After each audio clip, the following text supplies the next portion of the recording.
कभी आपके मन में ये सवाल आया है कि भाई सरकार के किसी फैसले के पीछे की असली वजह क्या है? या फिर मान लीजिए आपके मोहल्ले की जो सड़क बनी है उसमें असल में खर्च कितना हुआ? आज हम उसी कानून की बात करने वाले हैं जो हम सबको, हर नागरिक को ये सवाल पूछने की ताकत देता है। जी हाँ, हम बात कर रहे हैं भारत के सूचना का अधिकार अधिनियम यानी आरटीआई एक्ट 2005 की। तो चलिए देखते हैं कि इस शक्तिशाली कानून के अंदर आखिर है क्या। हम इसे 5 हिस्सों में समझेंगे। सबसे पहले ये लोकतंत्र के लिए इतना जरूरी क्यों है। फिर देखेंगे कि हम कौन कौन सी जानकारी मांग सकते हैं। इसके बाद पूछने का पूरा प्रोसेस क्या है, और हाँ, अगर कोई जानकारी देने से मना कर दे तो क्या होता है। आखिर में हम इस कानून की असली ताकत पर भी नजर डालेंगे। चलिए शुरू करते हैं पहले खंड से।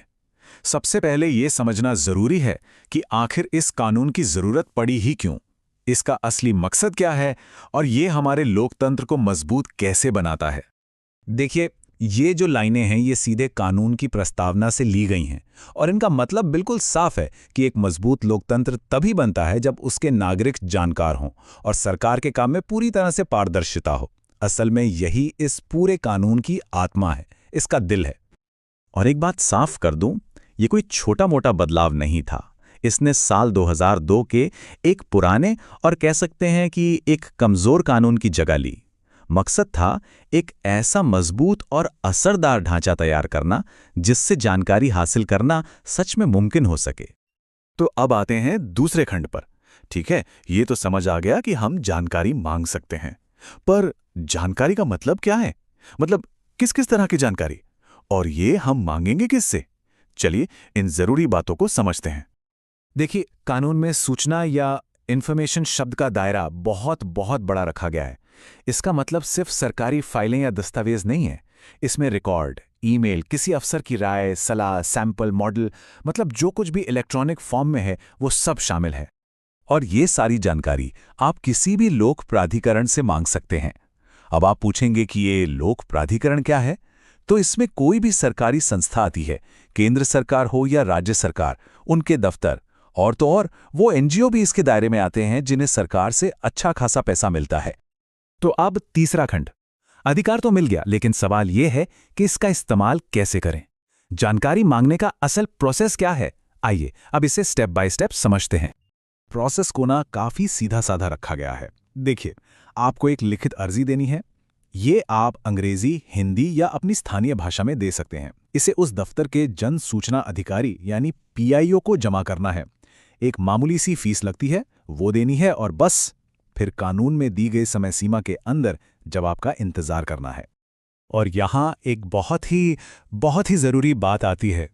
आपको ये बताने की कोई जरूरत नहीं है कि आप ये जानकारी क्यों मांग रहे हैं। कोई आपसे पूछ नहीं सकता कि आपको ये क्यों चाहिए।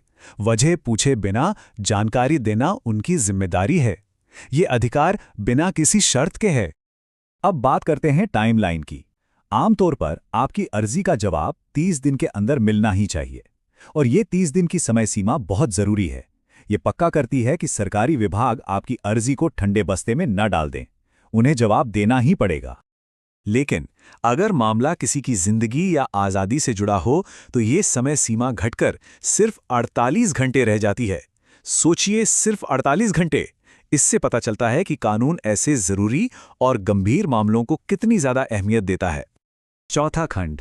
अब एक सवाल उठता है, क्या होगा अगर वो जानकारी देने से मना कर दें, या जो जवाब मिला आप उससे संतुष्ट नहीं हैं? तो घबराने की बात नहीं है। कानून में इसके लिए भी पूरे रास्ते बताए गए हैं।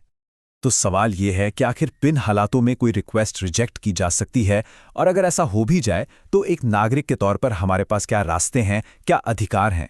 देखिए, कानून का मकसद तो है कि ज्यादा से ज्यादा जानकारी पब्लिक को मिले, लेकिन हाँ, कुछ खास मामलों में छूट भी दी गई है।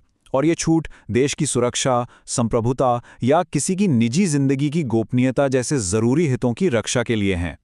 तो अगर आपकी रिक्वेस्ट खारिज हो जाती है तो अपील करने का एक साफ सुथरा प्रोसेस है। पहली अपील आप उसी डिपार्टमेंट में पीआईओ से सीनियर अफसर के पास कर सकते हैं, और अगर वहां भी बात नहीं बनी तो फिर आप दूसरी और आखिरी अपील एक स्वतंत्र संस्था यानी सूचना आयोग के पास कर सकते हैं। और अब हम पहुंचते हैं 5वें और सबसे अहम खंड पर। आखिर इन सब नियमों का क्या फायदा अगर इन्हें लागू करवाने की कोई ताकत ही ना हो। यहीं पर ये कानून अपनी असली शक्ति दिखाता है, और वो है जवाबदेही तय करने की शक्ति। ये जो केंद्रीय और राज्य सूचना आयोग हैं, ये फाइनल अथॉरिटी हैं, और इनके पास शिकायतों की जांच करने और अपने आदेश लागू करवाने के लिए एक सिविल कोर्ट के बराबर की ताकत होती है।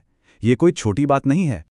और अब ये देखिए, अगर कोई अधिकारी बिना किसी ठोस वजह के जानकारी देने में देरी करता है या गलत तरीके से मना करता है, तो आयोग उस पर हर दिन 250 रुपये का जुर्माना लगा सकता है, जो कि 25,000 रुपये तक जा सकता है। और सबसे बड़ी बात, ये जुर्माना सीधे उस अफसर की जेब से जाता है, सरकारी खजाने से नहीं। इससे व्यक्तिगत जवाबदेही तय होती है।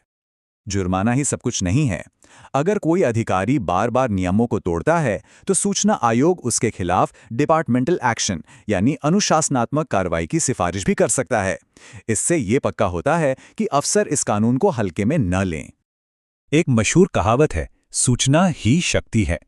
इस आरटीआई कानून ने ये शक्ति सीधे आम नागरिक के हाथ में थमा दी है, और इसने सरकार और जनता के बीच के रिश्ते को हमेशा के लिए बदल दिया है। तो अब सवाल ये उठता है कि हम सब मिलकर इस शक्ति का इस्तेमाल एक बेहतर और ज़्यादा पारदर्शी राष्ट्र बनाने के लिए आगे कैसे करते रहेंगे।